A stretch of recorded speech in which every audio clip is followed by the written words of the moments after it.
I am one of those people that personally did not enjoy law school. But then I remember hearing a quote during law school that if you don't like law school, you end up liking your career.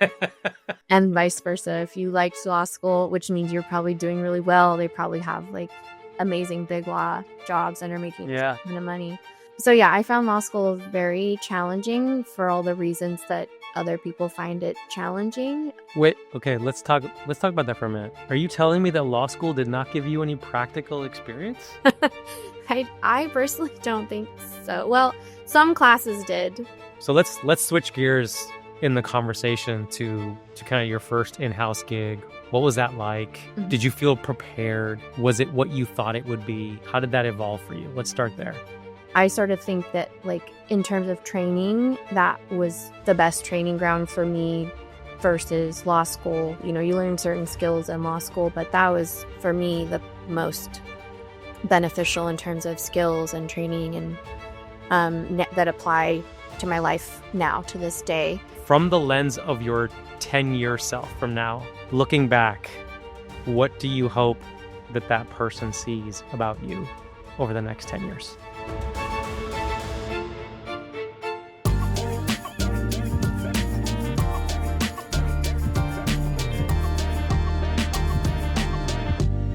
Welcome, everybody. This is officially the first podcast episode under the new rebrand of Beacon Voices. I'm really excited to take all of the hard work and amazing branding that Tyler had done with the abstract and take it forward with our new series of guests. And with that, I would love to introduce everybody to Flora Kontilis, who is a product counsel at AppFolio, for today's conversation. And Flora and I met actually in my first teaching gig, which was, I think, in 2017, if I recall correctly.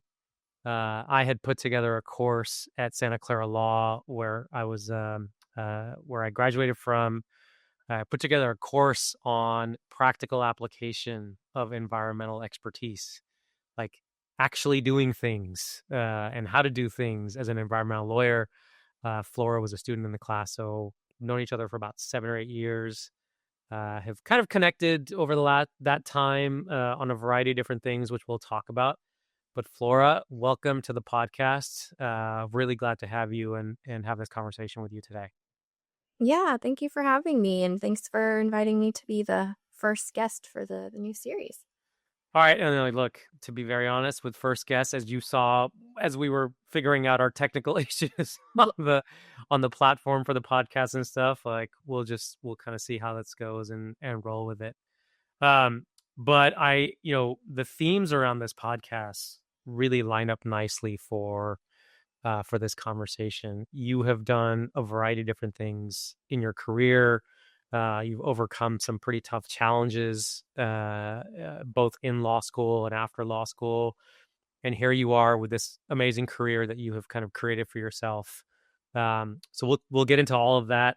I want to talk a little about your early career first. I want to talk a little bit about your views on product counseling. It's a relatively new field or discipline within the legal department. And when I say new, like I'm talking in the scale of 150 years, 200 years of lawyers being around and helping clients. But this one's really focused on a very special kind of approach to lawyering, which I think is really cool, particularly here in the tech world that we all live in Silicon Valley, but has applications outside that as well. And then we'll talk a little bit about life in general and how it intersects with our careers and how it gets in the way and how it enhances things and how it changes things. I was just telling Flora about how life just threw us a curveball this morning. My son woke up with pink eye, and so we had a really nice Monday morning planned to get back to school after the Thanksgiving holiday, and all of a sudden it's like, yep, he's going to be home. We got to go to urgent care. Got to get the older one on that. Like, it's just like, shit happens and you got to just roll with it. And so hopefully nothing will happen on the podcast, but it'll be a point of conversation no matter what. Yeah. Hopefully none of us get pink eye from this. No, I'm like locked down. I told him, like, so after he came in this morning to tell us that he had it, he went into our bathroom and he washed his eye. And as he was leaving the room, I was like, "Did you use the towel?" He was like, "Yeah." I was like, "Take it with you. It's yours now." Burn it down. Just It's so contagious. So contagious. All right, Laura, back to you. Let's talk a little bit about the early stages of your career. And one question which I love to ask lawyers, because I think it's a much more prevalent and relevant conversation and question to ask in 2025 than it may have been in 2000. Why law school? Like what was it about law school that really drew you in? What was it about being a lawyer that was really interesting to you? Yeah.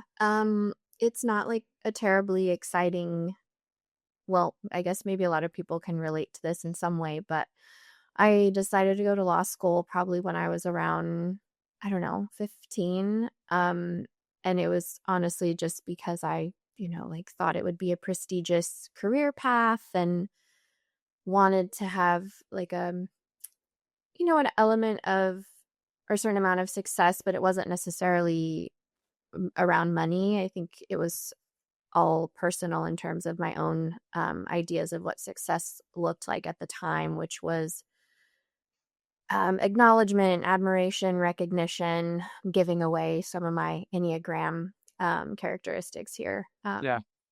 But yeah, so it was very like young, juvenile, ill-informed reason. And then I don't know, I guess just over time that stayed in the back of my mind. And once I grew up and experienced more things, it became more and more informed. Went to undergrad with the idea that, okay, yes, I'm going to law school was always the path that I was going to take. And then ended up taking time off between undergrad and law school, and did a variety of things. And one of those last stints, I worked in a software company based here in Santa Barbara, formerly lynda.com. Now it's a part of Microsoft, I believe, or now it's part of, Microsoft. If I'm misspeaking on that, I'm not terribly up to date. But when I worked... Well, acquisitions are a thing around here, so don't worry about it. Even if it had been Microsoft at one point, it might be something else by now. Exactly. It went through a few iterations. Yeah. But at the time, it was lynda.com, very like one of the first bigger tech companies here in Santa Barbara. And I worked with the legal team while I was on the sales operation team. And that was where it really solidified, like, okay, yes, this is a now an informed decision of what I can do with a legal degree and a legal career. So yeah, This was all before law school? Yeah. So I was out. You did sales ops before you even had seen kind of the law school world. Yeah. Before law school, I did a few things. I did an internship on Capitol Hill, and I really didn't like living in DC at the time. Who knows? Maybe it was like life chances or personal stuff, but felt like, okay, this isn't for me. Came back to Santa Barbara. I did journalism for a bit, which I enjoyed and I think has helped inform the way I approach my life and my career still. And then I wanted to get in the wine industry. So I did the wine thing for a while. And by that, I mean, like, I went out to the vineyards with the winemaker and we were like testing soil and all as well as the fun stuff that you get to like plan parties and work in the tasting room. So I got to do all sides of that. That was really fun and now can be applicable to my personal life. Are you a sommelier? I wish. No, I can only do one terrible test in my life in the bar exam. No, that's personal enjoyment. So, okay. And so it's kind of going back to your sales ops world. Like, did you get a chance to work with lawyers in that role? Yeah. In-house counsel. What was that like? Yeah. What was that like? It was good. It was interesting. It was part of, I think if anything, and it formed kind of the whole ecosystem of what the sales cycle and that deal cycle looks like, meaning like how many people are involved in it, because there's the sales reps who have their own personalities and agenda, and then there's sales ops. And so I think it was really interesting to learn all of our different kind of, job titles, but agendas and personality traits and how they all played in our each of our roles. And that's where I also was kind of introduced to like the contract life cycle management piece and, just what does an in-house counsel lawyer do, and especially in a deal cycle. Yeah. And what kind of an impression did you start forming of the in-house lawyer in that sales ops role?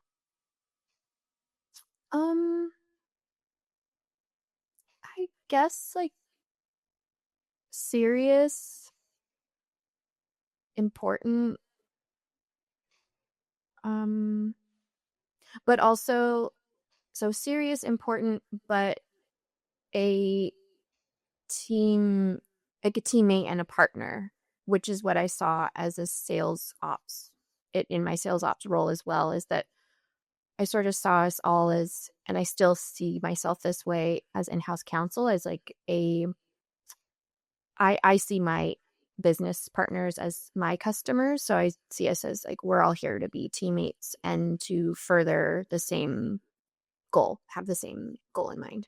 Yeah. And did you feel that the lawyers kind of shared that mentality? And by the way, the reason I'm asking this is there is there's this healthy and real tension between sales teams and lawyers anywhere. I mean, any company that sells something where sales folks and lawyers are involved, there's this healthy tension.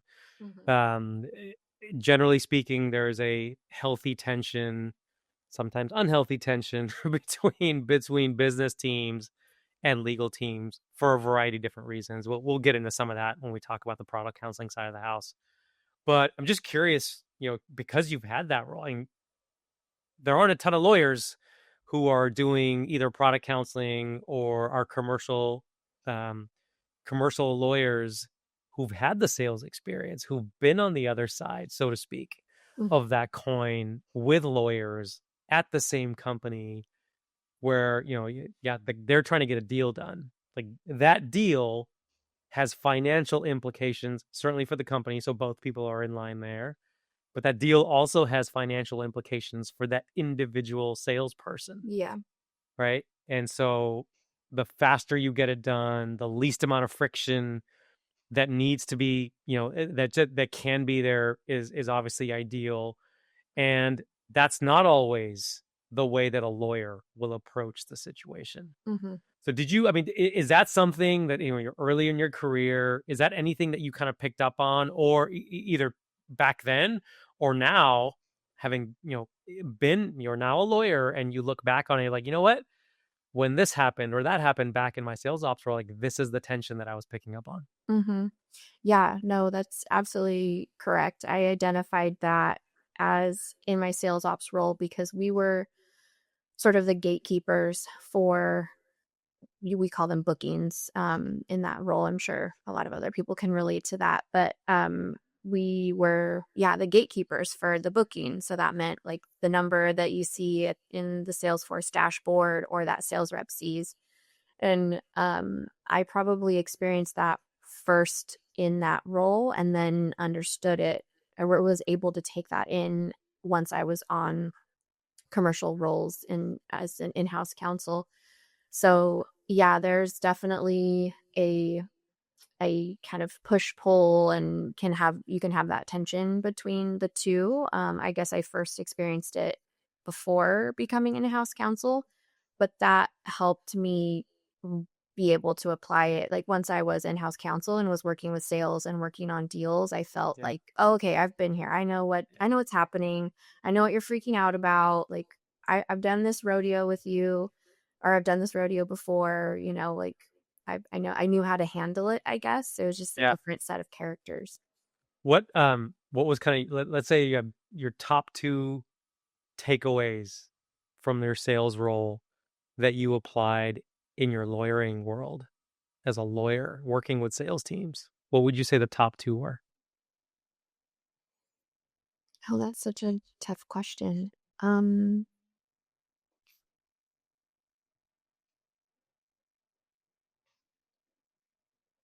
I think this may not be lawyering.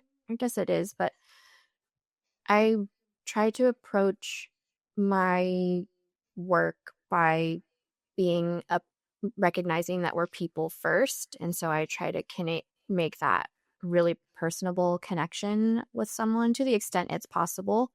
I sort of feel like that can kind of like dilute tension, and so that they know that like, hey, I'm your friend. I'm here. Yeah. Like, we're just working something out together. And I guess that's what I try to communicate first and foremost. And especially if I'm joining a new team, I'll communicate that as like, hey, just let you know, I'm on your side. I'm not here to tell you no. The answer is going to be yes. It's just, how do we get to yes? I remember Yeah. one of my first in-house internships. That's what the legal team was saying. And I thought that's a really smart way to be an in-house counsel is, and often that's the case because, you know, for depending on the company, but lawyers aren't usually there to say whether or not the business can or can't do something. We're just there to tell you like what the risks are associated with it and what the impacts are, and then you get to decide what you want to do with that. So yeah, I guess like that's probably the bigger takeaway is creating that personal relationship. Yeah. I mean, look, in so many ways, I think that's such a fantastic answer. It has nothing to do with lawyering, you know, and you kind of started off that way. It has nothing to do with lawyering. Mm-hmm. And if you look at where you find the most successful in-house lawyers, they are the ones that understand the importance of that relationship, whoever the business counterpart may be. Mm-hmm. The importance of that relationship drives all of the outcomes. Yeah. Because there are going to be times when you're going to need to meet them where they are. And then there are going to be times when they're going to need to meet you where you are. Mm-hmm. Where like, maybe there's a chance. I don't know. Maybe there's a chance where like, I love what you said. How do we get to yes? But sometimes it's a no. Sometimes it's a no. But it's not your job to say that. Mm-hmm. And so if you have that relationship and you build that with them, then they come to that answer when it's really needed, which isn't often, but it happens sometimes. Yeah. When it's really needed to be a no, then they're that much more willing to come and meet you where you are because like, hey, this risk is just way too high. It's not worth it. Yeah. As much as we want to do this deal or as much as we want to roll out this product in this jurisdiction or whatever it may be, Mm-hmm. the risk is not worth it. But you've earned the ability, the two of you or whatever that team is, you've earned the ability to do that yourselves because you invested in the relationship. Yeah. I And that find has nothing to do with lawyering. I think the things I think about that are the most impactful in what I appreciate from others, and especially one of my first managers out of law school, or my first in-house role, it's the empathy and just like being, you know, remembering that we're people first. Being an empathic contributor and an empathic leader are difficult things, especially in a leadership role. But Yeah. I think those are important.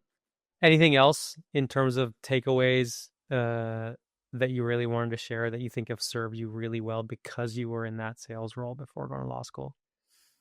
I think helped me understand. It helps me understand the sense of urgency, whether that is real or not. Anyone who's worked with sales can relate that or I guess the business in general, but there's, you know, typically a sense of urgency with deals, even with sales. And not to discredit it or discount it in any way, but that it helps me understand, you know, when I'm working with non-lawyers, especially if they're rolling something out or on the deal side, what is happening, and ask specific questions around like, okay, you know, like who are the stakeholders, what's the timeline, when does this need to get signed, those types of things. But it also, I think, when you work on those types of things, it now that I've worked in various roles, both commercial and now non-commercial roles, I think it's important to kind of gauge the business's urgency, and Yeah. you're like, is it actually a fire or because sometimes the business will change its mind. We can get down to that in the product counsel piece, but especially in the sales role, that was like Yeah. very Everything was yesterday. Not even everything. now. It's like yesterday. Yeah. Yeah. Yeah. All right. So kind of getting back to your career trajectory, you were in the sales role. It sounds like it actually solidified your desire to go to law school. Mhm. And so now you get to law school. What were those 3 years like for you? Oh, well, I am one of those people that personally did not enjoy law school. But then I remember hearing a quote during law school that if you don't like law school, you end up liking your career, and vice versa. If you liked law school, which means you're probably doing really well, they probably have like amazing big law jobs and are making Yeah. a ton of money. Yeah. Um, so yeah, I found law school very challenging for all the reasons that other people find it challenging. Probably was challenging because I went 5 years later, so I was already sort of 5 years after, um, undergrad, so I was already kind of, solidifying myself as a young adult and kinda had to put a pause to my young adultness. Not necessarily in, like, that I was partying or anything, you just kind of you go into a cave, right? Law school is a serious Absolutely. time dedication, and you're not Yep. really connected to life the way that you used to, so that was really hard. Um But, I made amazing friends. I had it's given me opportunities that I obviously wouldn't have had otherwise. I had to really work on my mindset and the way I approached it, and had to make sure that, like, Flora, this is a means to an end. I knew what type of career I wanted, and law school, unfortunately, was part of that path in order to be where I am today. So I'm happy where I ended up. I just would have liked to not have gone through law school to do it. But you know what? That's the nature of all things in life, right? It is, and it's something you had to go through, obviously, to become a lawyer. And yes, I mean, there's so many individual and unique stories about law school experiences and all of that. But this one's yours, and that's the one that we're here to kind of talk about. Hmm. Was there any point in your law school time when you were like, um, as long as I get through this 3 year period, what's waiting for me on the other end is going to be well worth whatever shit I'm going through now in these 3 years? Oh yeah, Yeah. 100%. Like pretty early on, I remember talking to my therapist. I don't remember what year it was, but it was, a challenging time. And she asked me, of course, like, well, is quitting an option? Which, of course, type lawyers who are type A, the overachievers, we go to law school for a reason. I was like, no, absolutely not. She's like, okay, well then. So quitting wasn't an option for me. And there's no down to quitting, and everyone has to make their own choices for their own reasons. At the time, that's how I felt about it. But yeah, just looked at it like I enjoyed doing the work because I was able to have great internships during that time, which ended up turning into one of my first roles after law school. So I just kind of had that light at the end of the tunnel of like, I just have to get through this because what's on the other end is something I like, and I'm just going through this till then. Yeah. Yeah, like I mean,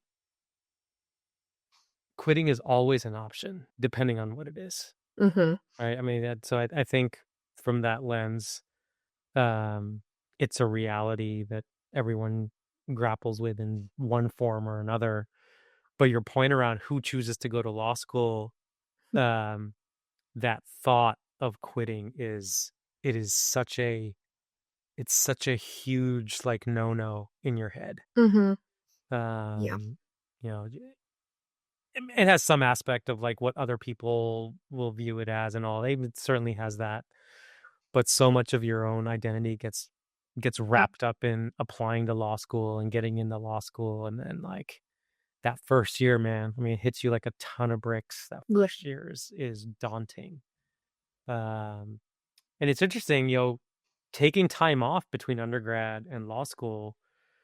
Mine was very unintentional. Um, I was more like, I can't sit in a classroom right now. I just can't do it. And so I decided to wait I had no idea how long I was going to wait, but I was like, I gotta go do something else. So, I look back on it now and my gosh, it was probably one of the best decisions that I've made because it gave me the ability to kind of recharge and get ready. And I ended up working at a law firm Mm. in those 3 years in between. undergrad and law school, and so I kind of saw what lawyers went through, and I got to work with them and all those kinds of things. And I was like, okay, yeah, I could do this. Mm. You know, it was a little bit of a validation as well of the choice that I had made early on. Yeah. But nothing, despite all of that, and despite what everyone will tell you, and I met so many people, especially in that last year before law school, who were like, oh, they were lawyers. And they were like, yeah, that first year, man, it's going to kick your ass. And I was like, Mhm. yeah, whatever. It'll be fine. Yeah. And then, like, 2 months in, you're just like, holy cow, Yeah. that's a lot. That's a Yeah. lot.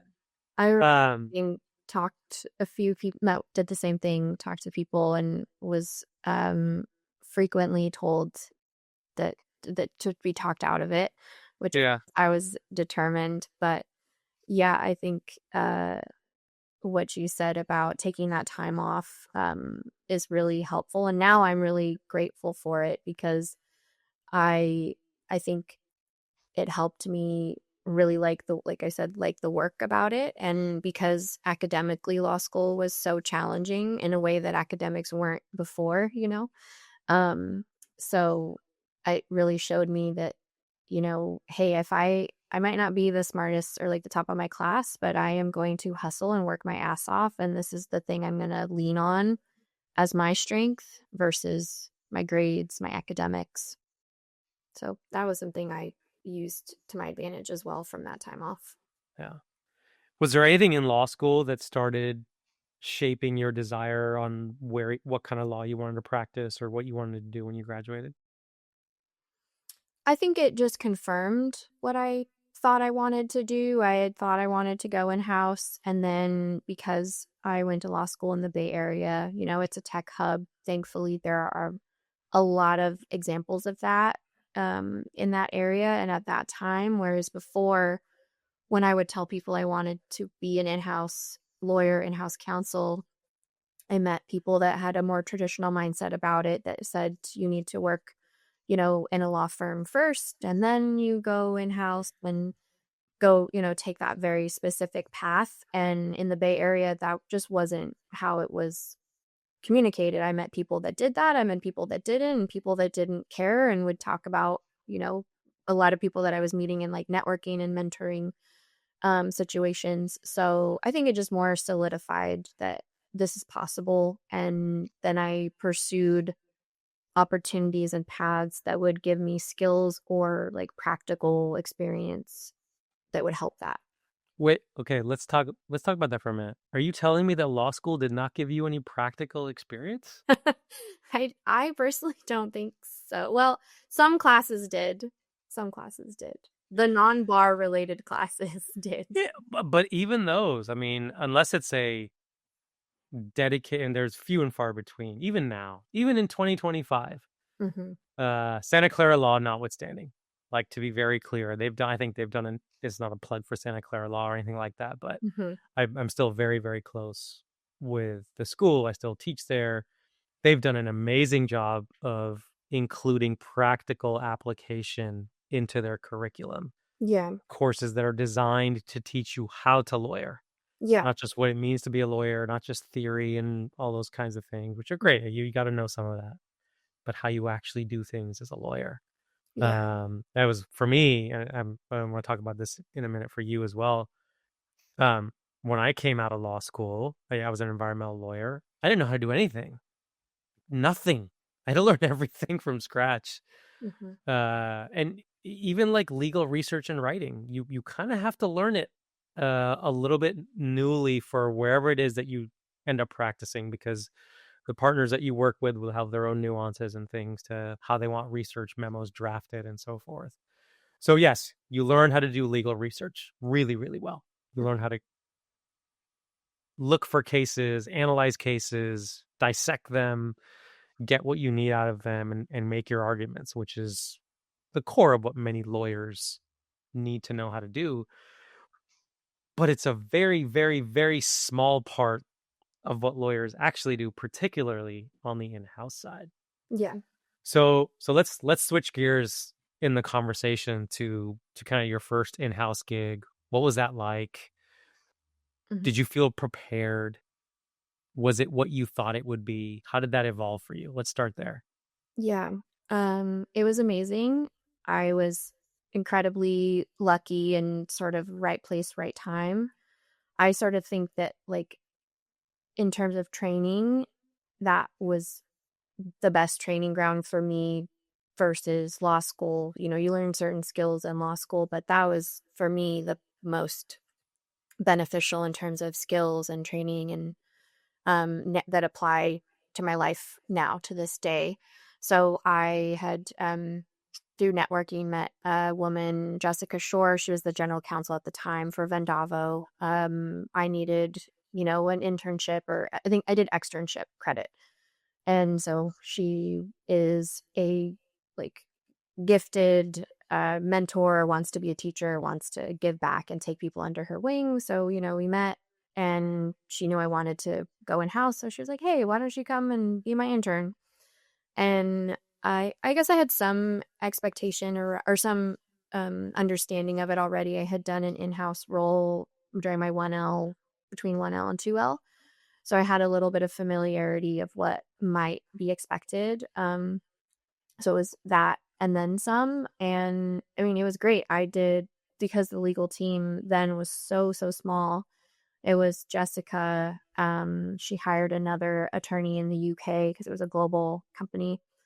Sean, and she was based out of London. So I got to work with both of them, and both of them became my mentors. And because the team was so small, we were more generalists, and that meant like anything that came through the door. And the great thing about being at that stage is there's a lot more forgiveness and understanding that like, okay, yeah, you're a baby, you don't know anything. Like, where's look we're dealing, so there's like time. You know, it takes time to give someone to teach them and be willing to let them fail and fall, and Sean and Jessica both did that for me. And I was also given things that like I had no experience in, but they gave it to me and taught me how to do it, and then worked with me and explained stuff. And so it was amazing. A lot of failing, making mistakes, learning. But I think it by far was like one of the best choices I ever made.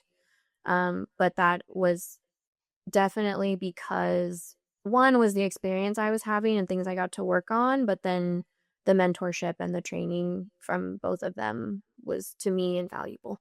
Yeah. I think, this is still fairly true, although it's starting to become less true now. When I was coming out of law school, there's really only one path. You go to a law firm. The law firm is supposed to train you how to practice law, right? So they train you on how to practice law.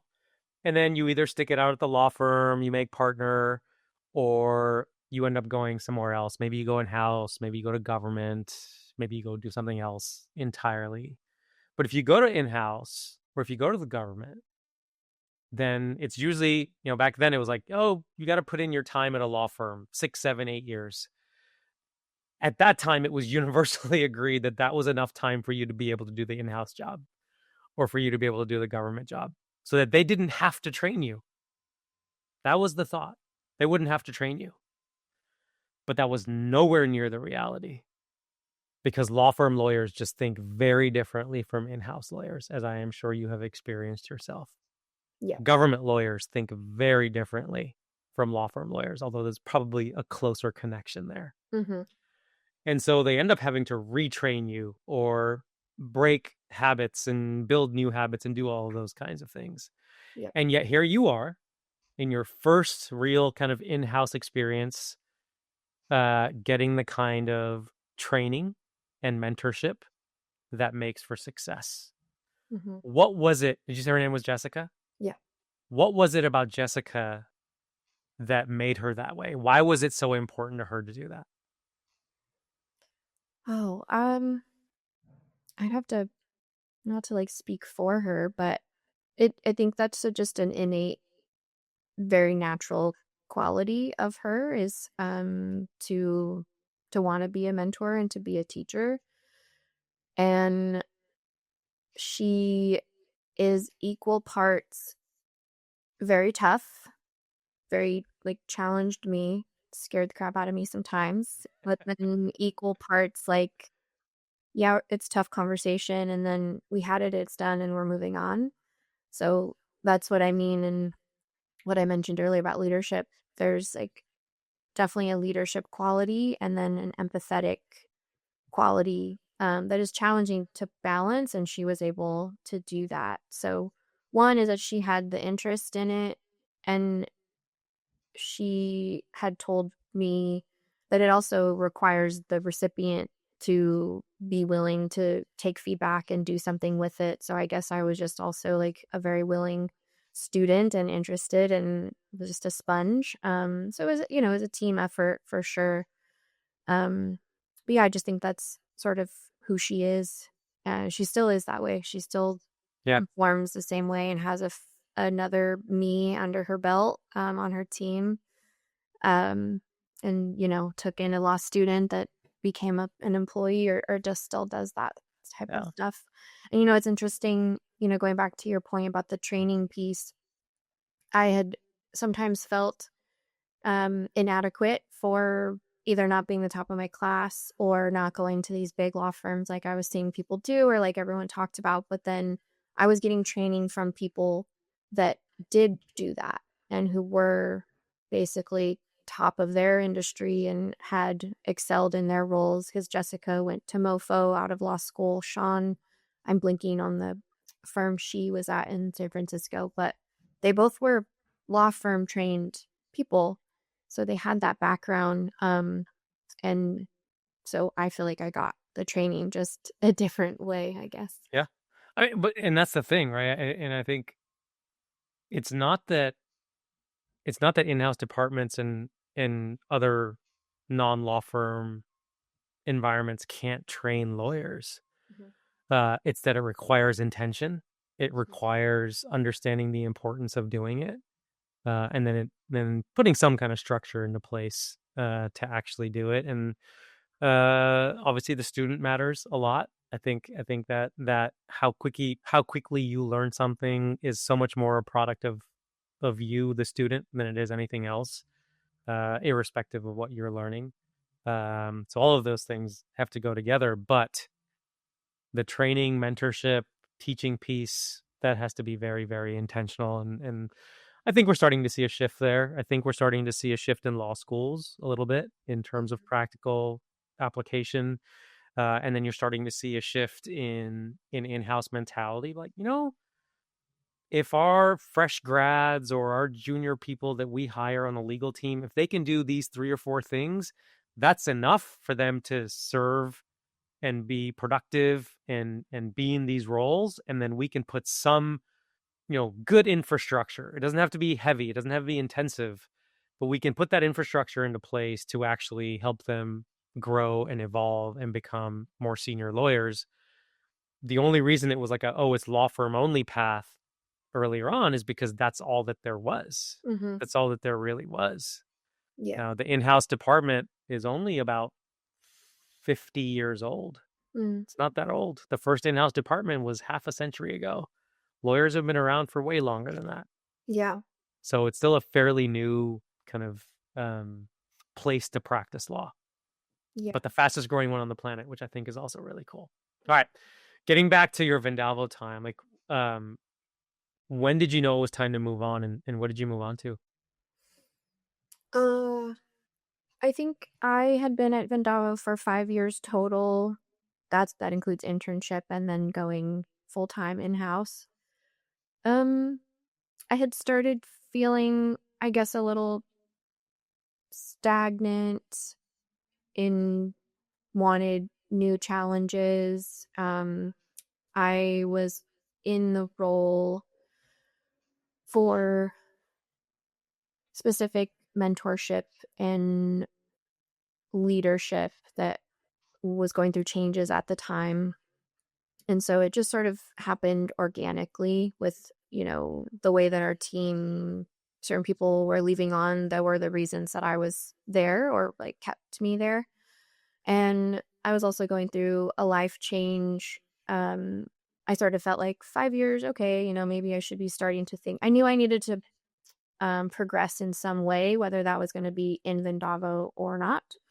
And I started looking externally, I guess, just to see what my options are and if something could happen. And I was also newly divorced at the time and had an opportunity to join Asana, and that required a move to San Francisco. So it sort of was like, like new chapter, new Fresh time. beginnings. Yeah, fresh Yeah.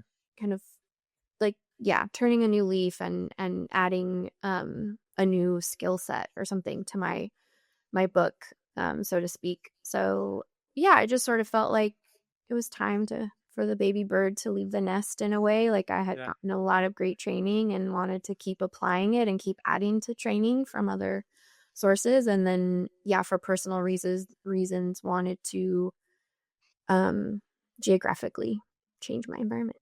Yep. So, and what role was it at Asana? I was on the commercial counsel team. Okay. So Asana was broken up into pillars, they called it at the time.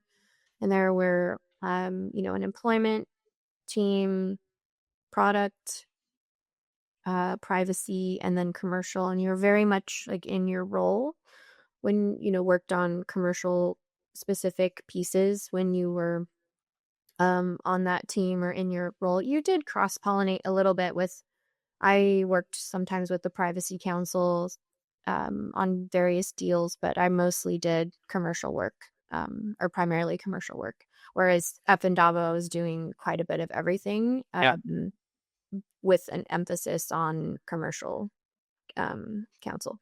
Gotcha. And so, how long did you end up staying at Asana? Just about a year, just a year. Okay.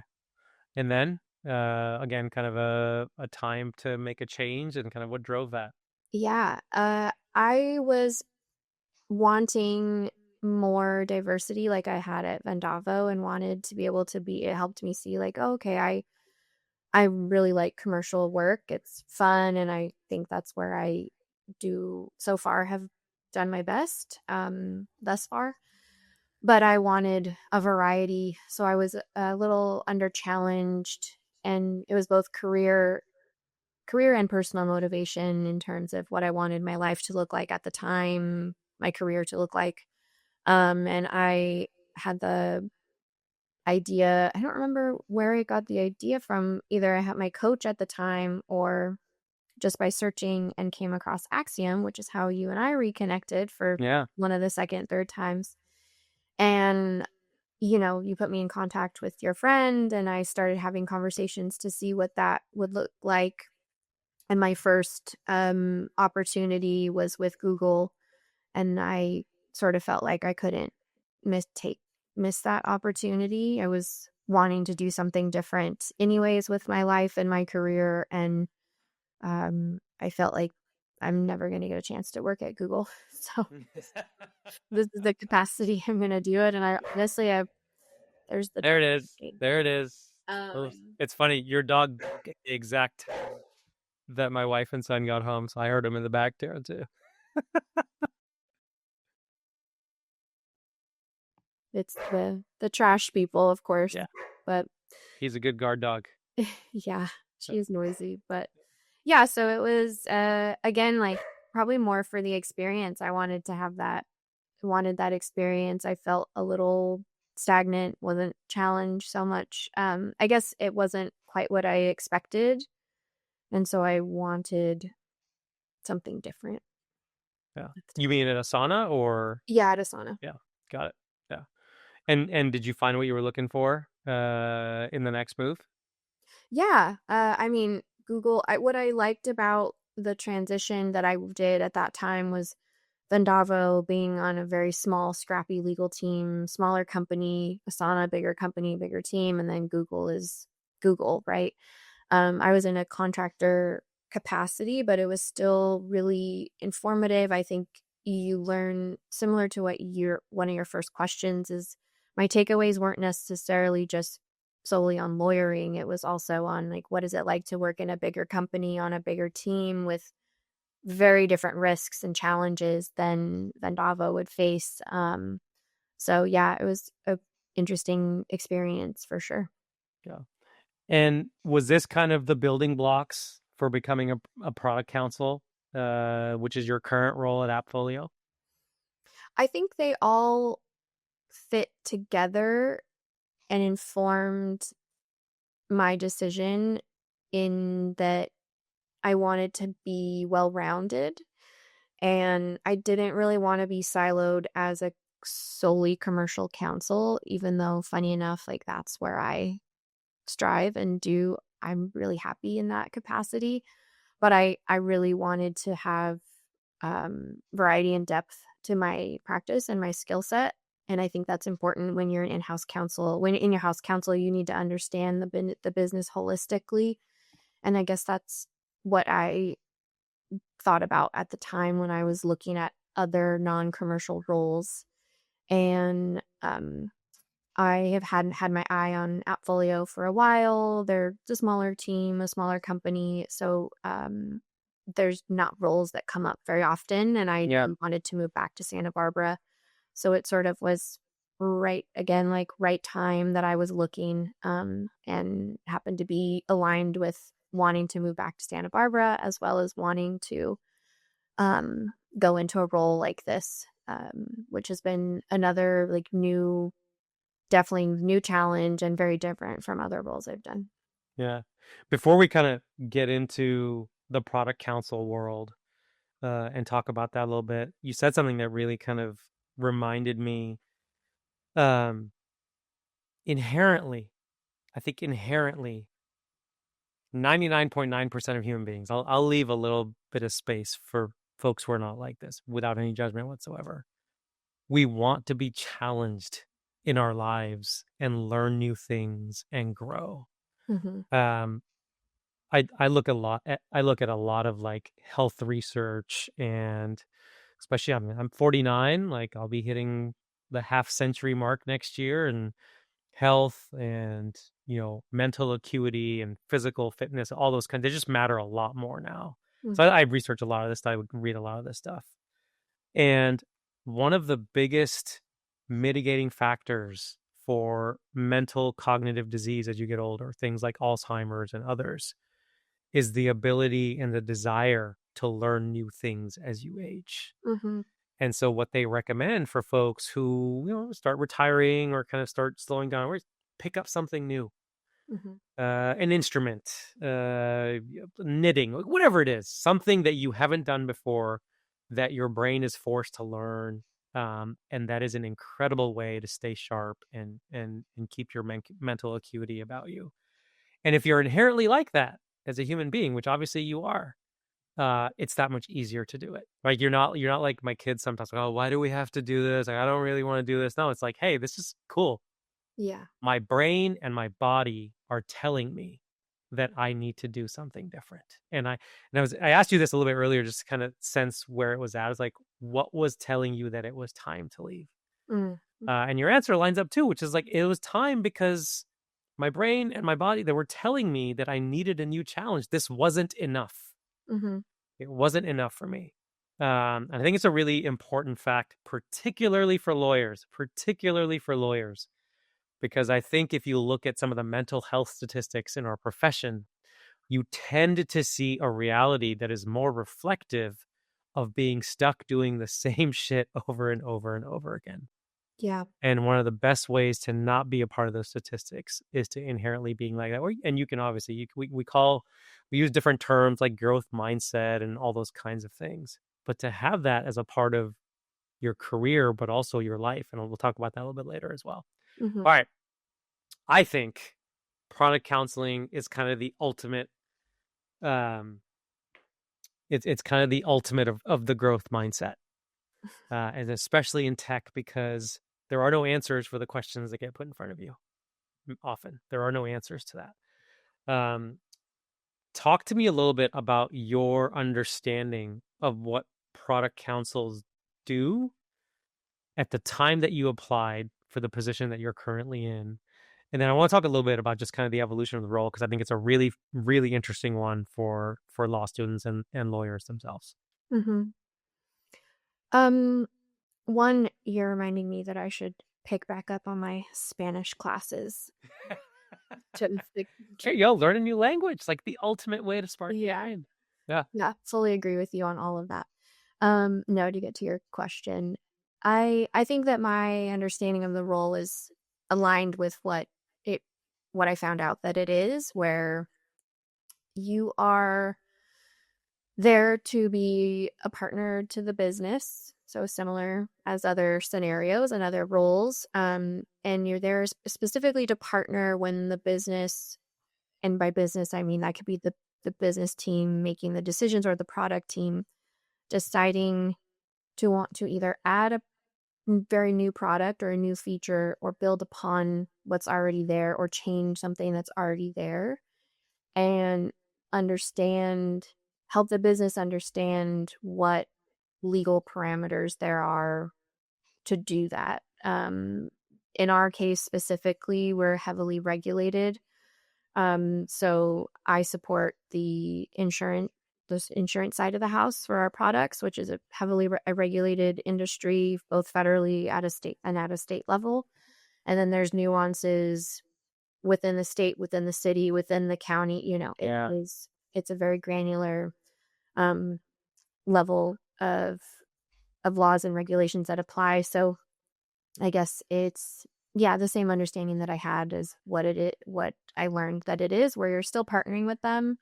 It's just more down to building what the business then is going to sell. So I used to help the business sell it, and now I'm like that stage while they build it.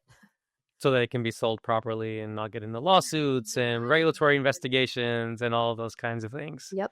Even Um, the whole other piece is like how you sell it. How do you talk yeah, about it? yeah, marketing. Yeah, what are some of the main kind of traditional legal disciplines that are under the umbrella of product counseling? You mean like what type of questions we get? Yeah, or like what areas of law are you required to be at least somewhat of a expert? Maybe expert's not the right word, but at least have knowledge of in order to do your job.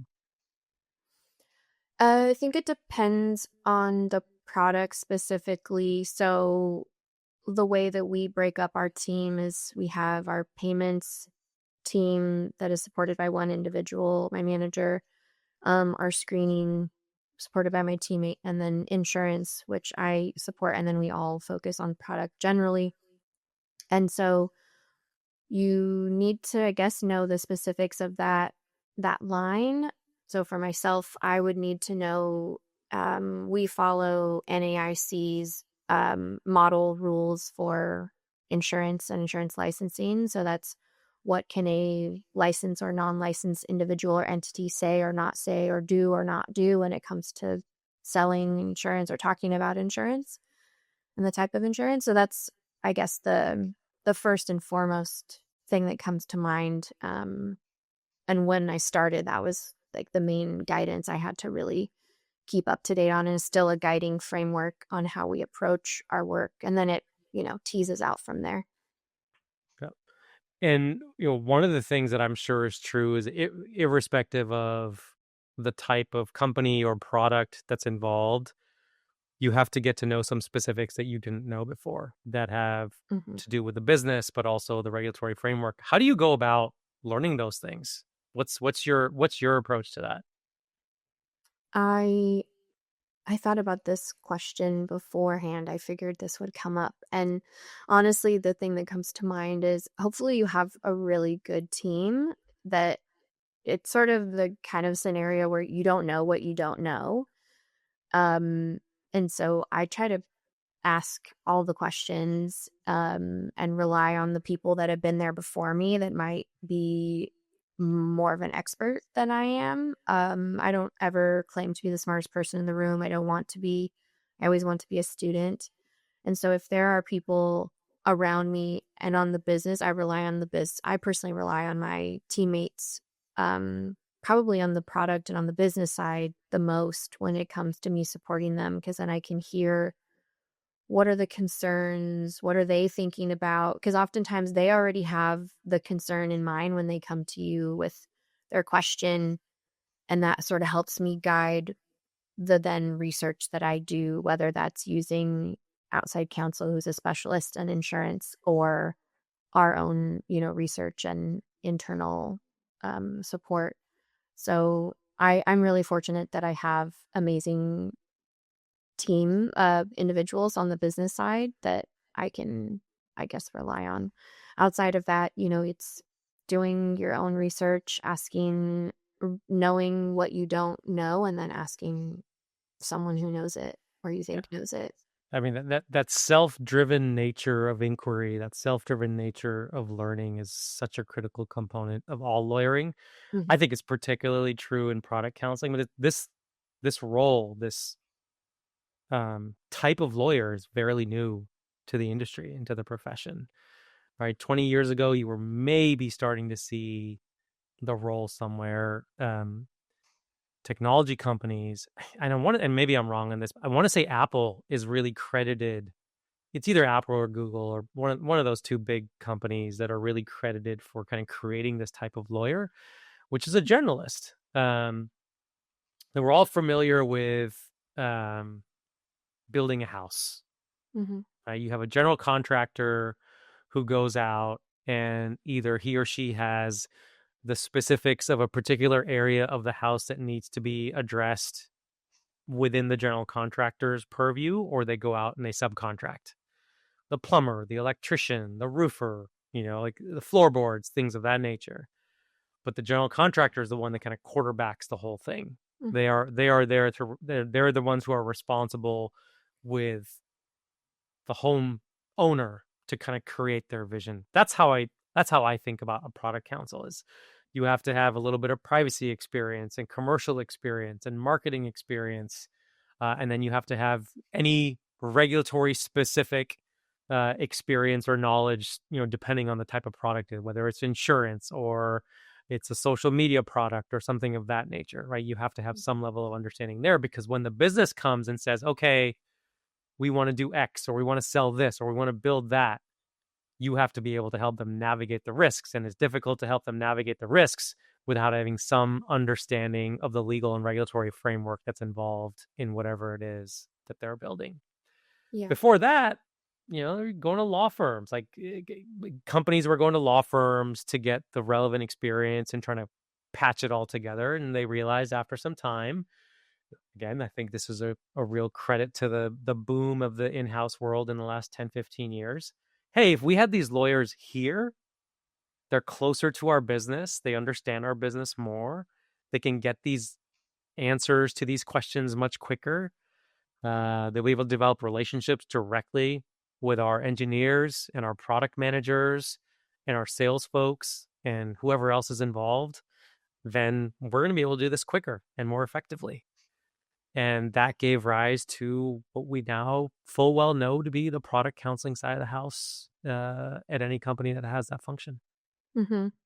Yeah, I think you especially see this when you're working with outside counsel. I recall this coming up on the commercial side first. So when I would be working on deals and I'm, supporting my business and then working with the counterparty, and you can tell when they're using outside counsel versus their own internal team because just the way that they would approach the negotiation seemed like they were less informed. And that's not a knock per se, but it really makes a difference in the whole experience, and the how quickly and something is going to move forward or not if you're not well informed on like the whole ecosystem of the business. And it's really challenging in this role and particularly because you do need to be somewhat of a product expert as well as knowledgeable on the law. And then there's going to be nuances that you don't know. Like I said, you don't know what you don't know. Yep. So yeah, and a lot of times in our role specifically, or at least in my capacity and on this product segment, there's not a lot of hard red lines when it comes to the legal piece. There's not, we got go back to our earlier point around like, is it yes or is it no? That's probably another challenging part is the business usually wants to know, is there, what's the hard red line we can't cross? Is this a no? Is this a yes? And usually like it's a gray area. This is what Always it's gray. we know that if you're a little more over here, you're getting too much in the red. If you're a little over here, it's better. But like generally, it's going to get looked at and scrutinized. So that's another part of the challenge in that this capacity as well. Yeah. I think to me is such a fascinating, if I was to go back and do law school over again and decide on a different path, it would have been on around, if I had known about product counseling back then, if it had been more prevalent, I think I would have really enjoyed that aspect of lawyering, because I think I think it just suits me and my personality that much more. But I also think it should be a lot more fun than what I ended up doing. So, which is Yeah, why I'm wasn't not doing it talked anymore. about. Yeah. Wasn't talked about in law school. I don't No. remember anyone. Everyone talked about patent lawyers Yeah. or privacy Yeah. lawyers, employment, obviously, like Yeah. a lot of topics that we know. But I don't ever recall thinking product counsel is going to be my path. It just felt like I do have to have an element of understanding the product when I'm working with sales team and in the commercial counsel role. You still have to understand what the product is. So to me, it was like, well, I've already kind of scratched the surface of it. You're just going a layer or two or three much deeper. Yeah. Yeah. It's yeah, we'll see how this world evolves. I think it continues to get bigger. I think it continues to get more interesting. And I'm trying to remember what it was. Somebody in my one of my connections on LinkedIn made a post the other day. I'll have to go back and find it. I'll send it to you. On this topic of product counseling specifically, he's a product counsel somewhere, and um, he had posted about the first book that has now been written about product counseling. Oh, no way. And I cannot remember for the life of me the name of the book. I'll find it. I'll send you the link. But it seems to have a little bit of a history around how this discipline within legal departments came to be, why it's there, why it's so important and prevalent, and what the author anticipates the role will look like moving forward. Particularly, I mean, like we cannot have this conversation or any conversation in 2025 or probably over the last 6 months and moving forward without talking about AI. So you have been in a variety of different roles in different companies, roles that would have required you to leverage technology. Here's another thing that no one taught us in law school, Mm-hmm. that technology was going to be a part of our lives as lawyers, not just as human beings. We're pretty used to using technology as human beings, but as lawyers, no, they don't teach us that. Mm-hmm. Um, and then specifically now with AI, would love to hear how legal technology has played a role in your career and being a lawyer. And then I'd love to hear your thoughts on the whole AI conversation and the way that it's playing out in legal departments now. Yeah. Yeah, I think that's a great point. I get asked the question why I went into, because most of my experience is in the SaaS world, in-house for SaaS companies, and asked why I went that way. And honestly, like it wasn't a conscious decision, but it sort of is like, to your point, technology is just a part of our lives. So I'm glad I'm in it. It's worked out. It doesn't seem to be going anywhere. um, No, definitely not. yeah. And funny enough, the company I worked at before law school was also the sales ops role was for a SaaS company. So I've just sort of been there the whole time. Um, so yeah, to me, it just seems like it's there. I see it as a tool, both technology and AI. Um, they, to me, are there to help make your life better and easier. The products that we sell are there to make people's lives better and easier. Yeah.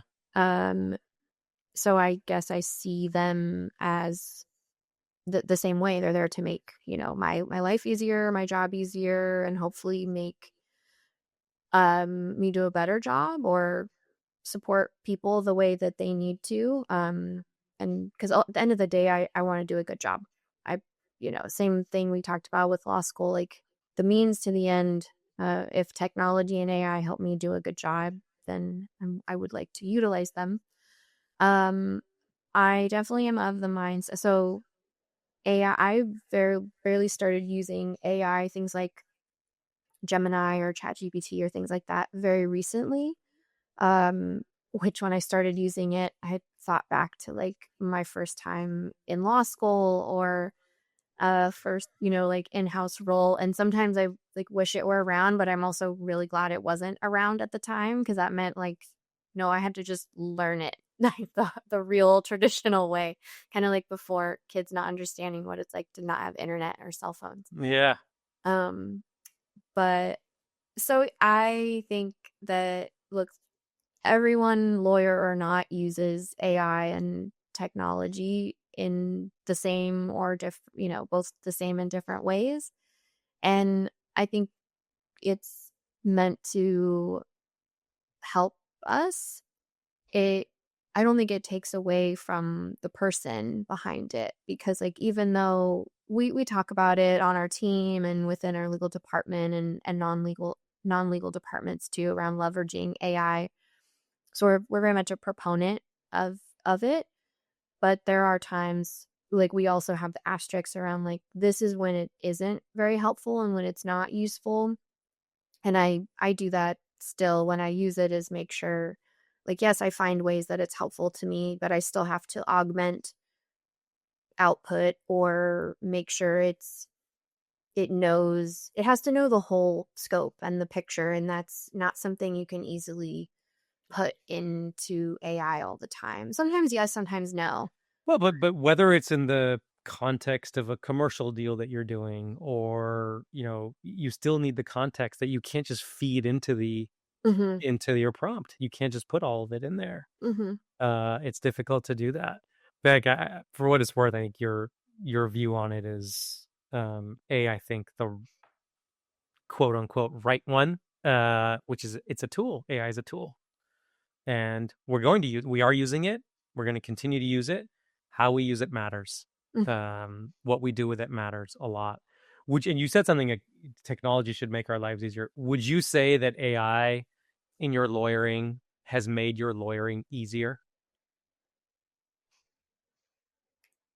Yeah, sometimes. But not consistently? They're kind of just what I was saying that sometimes it like definitely makes a situation or that day like much easier and approach a problem much easier, and then other times it's just not the right tool for the job. Yeah. Just like you have a tool belt with a hammer and a screwdriver and Yeah. like you need you need all of those for different things. So sometimes it's just not the right tool for me to use. Yeah, that's a great analogy. Okay, we're gonna wrap up. Okay, so this is my first podcast episode. I want to try something that I want to ask every single guest. Mm-hmm. Okay, these are gonna be your kind of um these are kind of what you want listeners to walk away from with this episode. So I'm gonna ask you to think about three things. Okay, the first one is now, having been a lawyer for, what's it been, 6 or 7, 8 years, something like that for you. What's one piece of advice you would give to your law school self? Okay. The second one is that the same advice you would give to a current law student? And if not, what differently would it be? And then number 3, as you think, I'm trying to think of the right time here. I'm going to say 10 years from now.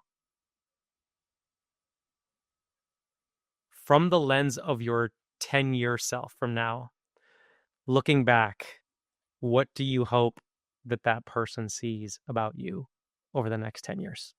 So those are the 3 things. I'll repeat them if you need me to. Yeah. Oh, those are good. I'll try to remember. The first one, what would I tell my law school self? Yeah. A piece of advice. Other than the obvious, like, you're going to be fine. You're going to survive this.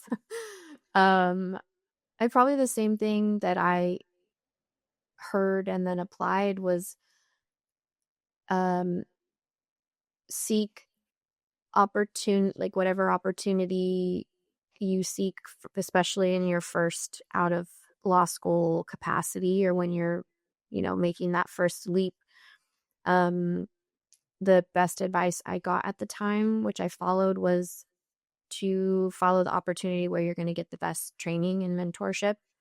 So that may mean you're compromising on salary, the big title, the fancy stuff. Maybe that comes with the best training and mentorship, or the other path might have less glamorous stuff, but you get the training and the mentorship.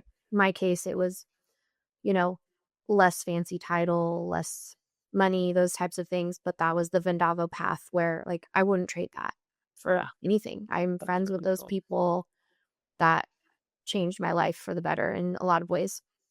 So that's the same advice I do. I have mentees and people I like to shepherd and, take under my wing. And that's the advice I do give them and I would still give to myself. That's fantastic. That's fantastic. I love the prioritization of that over the money aspect of things, because money is such a big aspect. Of course, money is important. It's a part of everyone's life, but it's understanding the long game. That's the way that I would encapsulate what you just said. It's like, make sure you understand the long game, because what you may be compromising now will pay off hugely for you in 3 or 4 or 5 years, because your career is not 3 or 4 or 5 years or even 10 years.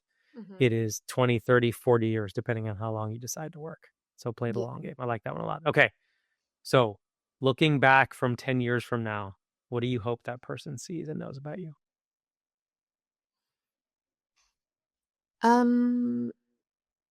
It's less about career, I guess, but I guess I hope that that person sees a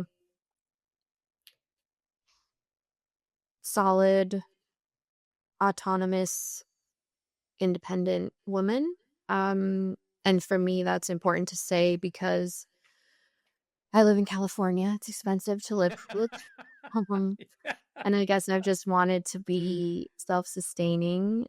I'm not talking about like having a mansion or a castle or anything, although those things would be nice. But I want to be here because I got myself here in whatever ways that are, or in whatever ways that needs to be, or that I needed to work hard to get here. So I guess I want to look back and see that someone who, and like recognize, it's hard to recognize that in the moment a lot.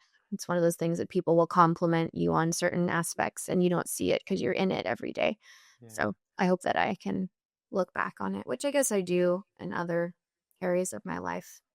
Yeah. I mean, we always, it was part of the reason I asked this question is like, again, like as you get a little older, like reflection is just a bigger part of your life. It just is. At least it should be, I think. Yeah. And so I think it's kind of cool to look back, like, is this what I would have wanted to do? And there's never a clear answer for that, but I think it's a really cool exercise.